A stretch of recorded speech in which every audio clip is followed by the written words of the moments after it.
Bismillahirrahmanirrahim. Assalamualaikum warahmatullahi wabarakatuh.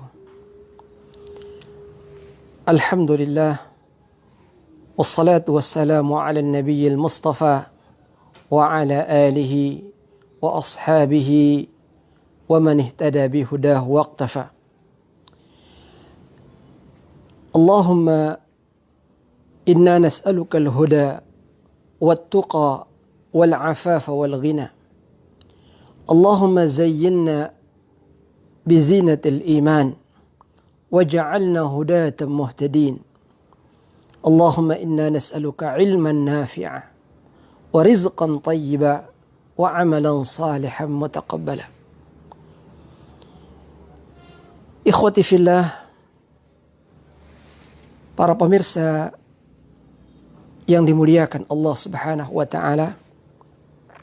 Alhamdulillah, dengan izin Allah Jalla wa Ala, kita kembali berjumpa dalam tausiah malam kita. Kita memohon kepada Allah Jalla wa Ala keberkahan umur, kemanfaatan dalam urusan kita. Kita memohon tambahan ilmu dan hikmah, sebagaimana doa Nabi kita Muhammad sallallahu alaihi wasallam, Allahumma anfa'ni bima 'allamtani wa 'allimni ma yanfa'uni warzuqni ilman yanfa'uni. Salawat dan salam kita junjungkan kepada kekasih kita Rasulullah sallallahu alaihi wasallam. Semoga kita semuanya kelak dikumpulkan bersama beliau di surganya Allah Subhanahu wa taala. Ikhwati fillah yang dimuliakan Allah Subhanahu wa taala. Pada malam ini kita akan membahas sebuah hadis yang diriwayatkan oleh Al-Imam Al-Bukhari rahimahullahu taala dari sahabat Jarir ibn Abdullah. Beliau bersabda, atau Jarir ibn Abdullah bercerita, kunna julusan 'inda Rasulillah sallallahu alaihi wasallam dzata lailatin. Kata Jarir, suatu malam kami duduk bersama Rasulullah sallallahu alaihi wasallam. Dan pada malam itu bertepatan dengan bulan purnama. Maka Rasulullah sallallahu alaihi wasallam bersabda kepada para sahabat, "Innakum satarawna rabbakum kama tarawna al-qamar lailatal badar." Sesungguhnya kalian, wahai sahabatku, wahai umatku, akan melihat kepada wajah Tuhan kalian sebagaimana kalian melihat bulan di malam purnama. La tudammuna fi ru'yati. Kalian tidak terhalang sama sekali dalam melihat wajah Allah Jalla wa'ala. Kalian tidak akan kesulitan sama sekali untuk melihat wajah Allah pada saat itu. Kemudian beliau bersabda, fa in istata'tum, jika kalian mampu, alla tuglabu ala salatin qabla tulu'is syams wa ala salatin qabla ghurubiha fafa'alu. Maka jika kalian mampu tidak terlengahkan, tidak terlalaikan dari melaksanakan salat sebelum terbitnya matahari dan sebelum terbenamnya, maka lakukanlah, kata Nabi sallallahu alaihi wasallam. Kemudian sahabat Jarir membaca firman Allah Subhanahu wa taala, A'udzu billahi minasyaitonir rajim. Bismillahirrahmanirrahim. Wasabbih bihamdi rabbika qabla tulu'is syamsi wa qabla ghurubiha. Dan bertasbihlah kepada Tuhan kalian sebelum terbitnya matahari dan sebelum terbenamnya. Hadis ini sahih, disebutkan dalam kitab Sahih Al-Bukhari yaitu Kitabut Tauhid. Ikhwati fillah, para pemirsa yang dimuliakan Allah Subhanahu wa taala. Hadis yang baru saja kita baca ini menjelaskan tentang suatu perkara yang hak yang disepakati oleh Ahlus Sunnah wal Jamaah, para ulama di masa yang lalu hingga sekarang, yaitu bahwa orang-orang beriman akan melihat Tuhan mereka kelak di surga sebagaimana mereka melihat bulan di malam purnama.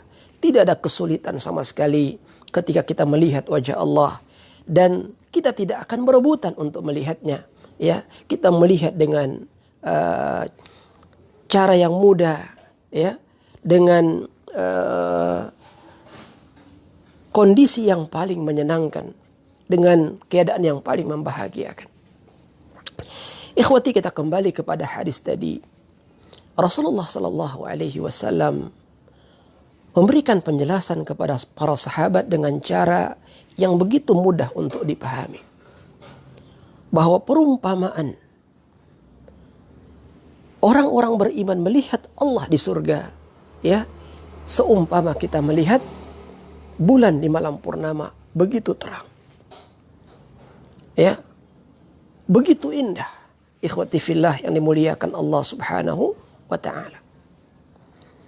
Kalau melihat bulan saja kita begitu kagum karena keindahannya, apalagi jika nanti yang kita lihat adalah pencipta bulan itu. Apalagi jika yang kita lihat nanti adalah pencipta alam semesta, Rabbul Alamin, ikhwati fillah, ya, pemilik semua keindahan yang ada di alam ini, maka tentu keadaan kita jauh lebih bahagia. Ya, karena itu para ulama terdahulu, ya, menjelaskan kepada kita tentang pentingnya perkara ini. Ikhwati fillah yang dimuliakan Allah Subhanahu wa taala. Terdapat banyak sekali ayat dalam Al-Qur'anul Karim yang menjelaskan tentang perkara ini. Di antaranya firman Allah Subhanahu wa taala, wujuhu yawma idzin nadhirah ila rabbiha nadhirah. Wajah-wajah pada hari itu berseri-seri. Ya, wajah-wajah orang beriman pada waktu itu menampakkan keindahan, menampakkan cahaya yang terang benderang, ya. Dan mereka akan melihat kepada Tuhannya. Nadhirah artinya melihat tanpa ada halangan sama sekali. Ya, hal ini sebagaimana juga dikuatkan dalam hadis yang lain. Ya, Rasul kita sallallahu alaihi wasallam bersabda, "Innakum satarawna rabbakum iyanan, ya, bil absar." Sesungguhnya kalian akan melihat Tuhan kalian dengan mata kalian, ya, tanpa ada halangan sama sekali. Ikhwati fillah rahmati Allah Subhanahu wa taala. Seperti kalian melihat matahari di siang hari tanpa ada awan. Kemudian terdapat juga dalam firman Allah Subhanahu wa taala, "Walilladzina ahsanu al-husna wa ziyadah." Dan bagi orang yang berbuat kebaikan di dunia, melaksanakan perintah Allah Jalla wa Ala, menjauhi larangannya, mentaati hukum-hukumnya, maka bagi mereka al-husna. Para ulama tafsir mengatakan al-husna maknanya adalah surga Allah Jalla wa Ala, sedangkan makna ziyadah adalah yaitu melihat kepada wajah Allah Jalla wa Ala. Artinya ini nikmat tambahan, dan puncak dari segala nikmat adalah melihat wajah Allah bagi ahli surga, yaitu di surganya Allah Subhanahu wa ta'ala. Begitu juga dalam ayat yang lain Allah berfirman, lahum ma yasha'una fiha waladaina mazid. Artinya bagi ahli surga, mereka mendapatkan apapun yang mereka kehendaki di dalam surga Allah Subhanahu wa ta'ala, dan kami menyiapkan nikmat tambahan. Ya, para ulama mengatakan makna nikmat tambahan di sini tidak lain adalah melihat wajah Allah Jalla wa'ala. Hal ini sebagaimana disebutkan dalam sebuah hadis, ya, ketika ahli surga sudah menempati tempat mereka di surga Allah Jalla wa'ala dan telah disempurnakan nikmat atas mereka dan Allah telah ridha kepada mereka, maka Allah Subhanahu wa taala, ya, mendatangi mereka di hari Jumat, ya. Lalu Allah mengucapkan salam kepada ahli surga, "Assalamualaikum ya ahlal jannah." Ya. Yang mengucapkan salam ini, ikhwati fillah, adalah Allah Jalla wa'ala kepada ahli surga setelah Allah ridha kepada mereka. Maka mendengar salam dari Allah Jalla wa'ala, maka begitu gembiranya ahli surga, begitu senangnya, begitu rindunya mereka dengan suara Tuhan mereka.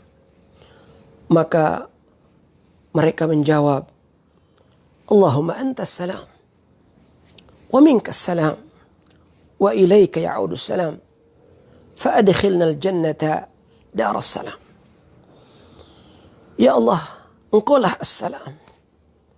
Karena di antara nama Allah Jalla wa'ala yang husna adalah as-salam. Maka Allah Jalla wa'ala mengucapkan salam, padahal dia sendiri adalah as-salam. Dan salam itu Allah ucapkan di negeri yang juga dinamakan dengan Darussalam. Ya. Darinya lah kedamaian dan keselamatan, dan kepadanya juga akan kembali keselamatan. Lalu kita pun meminta doa agar kelak ditempatkan di negeri yang penuh dengan keselamatan, yaitu surganya Allah Jalla wa'ala. Allah kemudian bertanya kepada ahli surga, ya, "Ya ahlal jannah, hal turiduna an azidakum?" Maukah kalian aku tambahkan untuk kalian nikmat? Maka ahli surga merasa heran dengan pertanyaan atau dengan permintaan Allah Jalla wa'ala, dengan tawaran Allah kepada mereka. Maka mereka mengatakan, "Ya Rabbana, alam tubayyit wajhana?" Ya Allah, bukankah Engkau telah memberikan cahaya kepada wajah kami, memutihkan wajah kami, membuat kami bersinar, ya. Kemudian, "Alam tudkhilnal jannah?" Bukankah Engkau telah masukkan kami ke surga, ya Allah? "Alam tarda anna?" Bukankah Engkau telah ridha kepada kami, ya Allah? Adakah nikmat yang jauh lebih besar, jauh lebih agung daripada ini semuanya, ya? "Alam tuba'idna minan nar?" Wahai Allah, bukankah Engkau telah menjauhkan kami dari neraka, Allah? Apalagi yang ingin kami cari, ya? Tapi Allah Jalla wa'ala, ya, bertanya kepada penduduk surga untuk yang kedua kalinya, "Hal turiduna syai'an azidakum?" Maukah kalian, wahai ahli surga, aku berikan nikmat tambahan? Ya. Mereka berkata lagi, "Ya Allah, bukankah Engkau telah memutihkan wajah kami? Bukankah Engkau telah masukkan kami ke surga? Bukankah Engkau telah menjauhkan kami dari neraka? Bukankah Engkau telah ridha kepada kami?" Ya. Maka Allah mengulangi pertanyaannya, "Wahai ahli surga, maukah kalian aku berikan nikmat tambahan?" Maka pada saat itu ahli surga, ya, menjawab dengan jawaban yang penuh kerinduan, penuh kecintaan akan apa yang ditawarkan Allah kepada mereka. Maka mereka berkata, "Tentu kami menginginkan itu, ya Allah." Ya. Maka Allah Subhanahu wa taala membuka hijab, yakshiful hijab, ya, an wajhil karim. Allah membuka hijab dari wajahnya yang mulia. Kemudian ahli surga akan melihat kepada Allah, kepada wajah Allah Subhanahu wa taala tanpa penghalang sama sekali. Ya, mereka melihat kepada Khalik mereka, kepada pencipta mereka, dan itulah puncak dari nikmat yang Allah janjikan di surga. Itulah puncak, ya, kebahagiaan, itulah puncak kenikmatan, yaitu ketika kita kelak diizinkan untuk melihat wajah Allah Subhanahu wa taala. Maka setelah mereka melihat wajah Allah, maka bertambahlah sinar di wajah mereka, bertambah indah, ya, penampilan mereka, bertambah berseri-seri wajah-wajah mereka karena keindahan dari Rabb mereka Allahu Jalla wa Ala. Karena itu ikhwati fillah, ya, terkait dengan melihat wajah Allah ini sebagaimana disebutkan dalam ayat tadi, ya, wujuhu yauma idzin nadhirah, ya, wajah-wajah mereka ketika melihat Allah, ya, bertambah indah, bertambah bahagia, semakin bercahaya, ya, ila rabbiha nadhirah, karena mereka melihat kepada wajah Tuhan mereka. Ikhwati fillah, ma'asyiral muslimin, para pemirsa yang dimuliakan Allah. Sebuah pertanyaan penting bagi kita. Apa sebab-sebab yang memungkinkan kita untuk bisa melihat wajah Allah kelak di surga? Jika kita merujuk kepada hadis Jarir bin Abdullah tadi, maka ada dua amalan yang sangat dianjurkan oleh Nabi SAW agar kita kelak diperkenankan melihat wajah Allah Jalla wa Ala. Kata Nabi, fa in istata'tum, jika kalian bisa, ya, alla tuglabu, tidak terlenakan, ya, tidak terlalaikan, ala salatin, ya, dari salat sebelum terbitnya matahari, artinya salat subuh, wa salatin qabla ghurubiha, dan salat sebelum terbenam matahari, yaitu salat asar, faf'alu, maka lakukan itu. Artinya jangan sampai kita, ya, absen dari salat subuh berjamaah, dan begitu juga salat asar berjamaah, agar dengannya kelak kita diperkenankan untuk menjadi ahli surga dan diperkenankan untuk mendapatkan nikmat tambahan berupa ru'yatullah, melihat wajah Allah Jalla wa Ala. Inilah di antara amalan yang kelak akan memudahkan kita untuk meraih surganya Allah dan juga meraih nikmat ziyadah, yaitu melihat wajah Allah Jalla wa Ala. Jaga salat subuh kita berjamaah dan jaga salat asar kita berjamaah. Ikhwati fillah yang dimuliakan Allah, mungkin, ya, kita bertanya, kenapa Rasulullah khususkan dua salat ini dibandingkan dengan salat yang lain? Ya, kenapa hanya subuh dengan asar? Ya, kenapa tidak disebut maghrib, tidak disebut isya, dan juga tidak disebut zuhur? Ikhwati fillah, jawabannya karena pada dua salat inilah malaikat-malaikat Allah datang secara bergantian. Ketika salat subuh, ya, di situ terjadi pergantian antara malaikat yang bertugas di malam hari dengan malaikat yang bertugas di siang hari. Kemudian pada saat itu mereka akan membawa amal kita untuk dilaporkan kepada Allah Jalla wa Ala. Begitu juga dengan salat asar, ya, malaikat yang bertugas di siang hari akan berjumpa dengan malaikat yang bertugas di malam hari, dan mereka berkumpul, ya, pada saat salat asar. Kemudian mereka akan kembali kepada Allah Jalla wa Ala untuk melaporkan amal kita, ya, selama siang tersebut. Karena itu disinilah, ya, kedudukan dua salat ini, ya, begitu penting untuk kita jaga, karena saat itu amal kita selama sehari itu diangkat menuju Allah, dilaporkan kepada Allah Jalla wa Ala. Alasan yang kedua, ikhwati fillah yang dimuliakan Allah Subhanahu wa ta'ala, karena salat subuh itu adalah salat yang paling berat. Salat yang paling berat, ikhwati fillah. Karena saat itu adalah saat-saat di mana kita sedang istirahat. Ya, saat di mana kita sedang tertidur lelap. Ya. Di mana kita, ikhwati fillah yang dimuliakan Allah, ya, sedang mengistirahatkan fisik kita,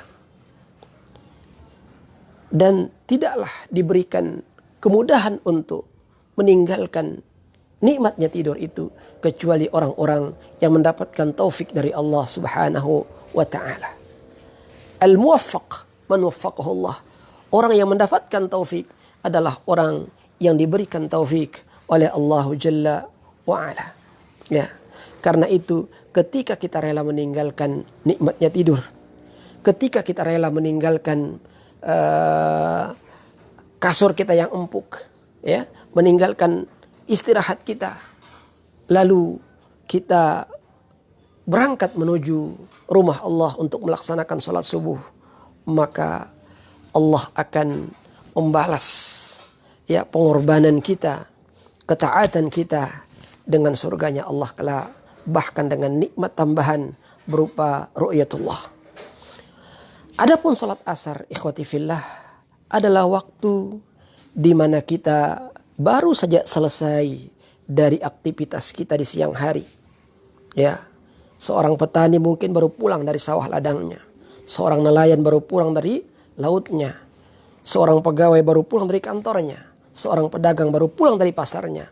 Ya, sehingga kadang-kadang mereka lalai untuk melaksanakan salat karena kecapean barangkali.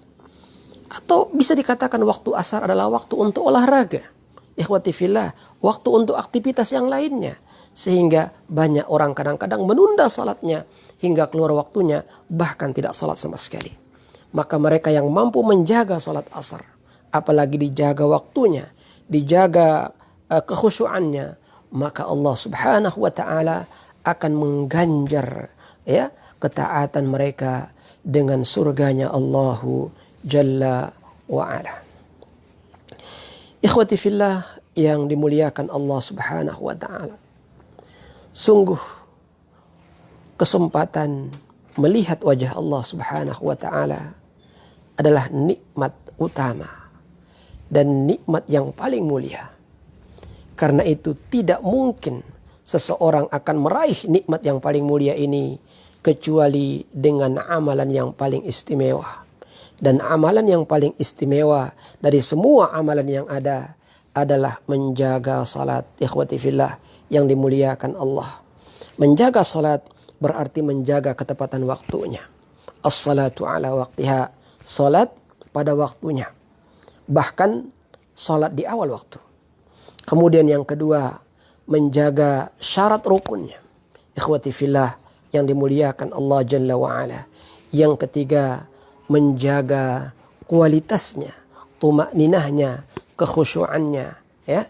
Dan yang keempat, ikhwati fillah, menjaga buah dari salat itu, yaitu innas salata tanha 'anil fahsya'i wal munkar.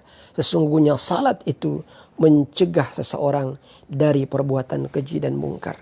Artinya orang yang baik salatnya maka tentu akan berakibat baik pada akhlaknya, pada tutur katanya, pada perilakunya, pada sikapnya, dan pada semua perbuatannya.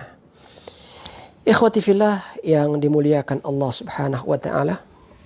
Demikian ini yang kita sampaikan pada kesempatan ini. Semoga satu hadis yang singkat ini dapat memotivasi kita untuk senantiasa berlomba-lomba memperbanyak amal saleh kita. Karena dengan amal saleh inilah kelak kita akan mendapat pembelaan di hadapan Allahu Jalla wa ala. Sebagaimana sebuah hadis dari Nabi sallallahu alaihi wasallam, yatba'ul mayyitu thalatha, yang akan mengantar mayit ya menuju kuburnya ada 3 perkara. Yang pertama, hartanya. Yang kedua, keluarganya. Dan yang ketiga, amalnya. Ketika mayit sudah masuk ke liang lahat dan ditimbun dengan tanah, maka 2 hal akan pulang meninggalkan ia. Hartanya akan meninggalkan dia. Keluarganya akan meninggalkan dia. Yang setia menemaninya, yang akan membelanya, ya hanya satu, yaitu amalnya, kata Nabi sallallahu alaihi wasallam. Maka perbanyak amal, perbanyak bekal, dan sebaik-baik bekal adalah takwa kepada Allah Jalla wa ala. Demikian Semoga bermanfaat untuk kita. Kita jumpa kembali pada tausiah yang akan datang. Subhanakallahumma wa bihamdik asyhadu an la ilaha illa anta astaghfiruka wa atubu ilaik. Assalamualaikum warahmatullahi wabarakatuh.